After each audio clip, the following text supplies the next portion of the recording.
Bakit ba pag sinabing online, ang iniisip ka agad natin, ay magbebenta, ay naku magre-recruit. Kasi hindi yan laging totoo. Nakakita ako ng business na hindi mo kailangan maghabol ng tao, mangulit at magbenta. Ako po ay si Jenny.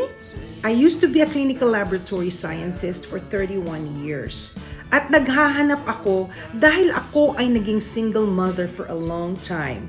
Nag-sacrifice ang aking health, kaya at age 55, nararamdaman ko na ang mga sakit. I wanted to have time freedom, enjoy my life ngayong malalaki na ang mga anak ko. Ni hindi kami naging magarbo, ni hindi ka pala shopping. Pero kulang at kulang kasi ayaw na ayaw kong magkaroon ng pangalawang trabaho. Ayaw na ayaw kong makauwi na ng bahay at ang mga anak ko ay tulog na. I don't even know kung anong kinain nila, kung anong ginawa nila sa maghapon. So ako ay nagsakripisyong nagtatrabaho ng isang trabaho lang. Naghihirap kami dahil hindi namin mabili mga gusto namin. Pero you know what? Kailangan mo pa rin mangarap. Ito na ang panahon. Dahil malapit na ang retirement at nararamdaman ko wala pa akong naiipon. This is not about hype, guys.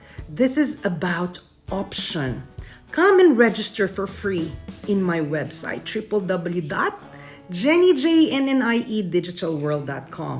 Panoorin mo ang webinar and see if this is for you and it fits your lifetime. Don't ever wait until retirement to live your life. Okay? So, hope to see you in the inside. This is Jenny again. Thank you so much for watching.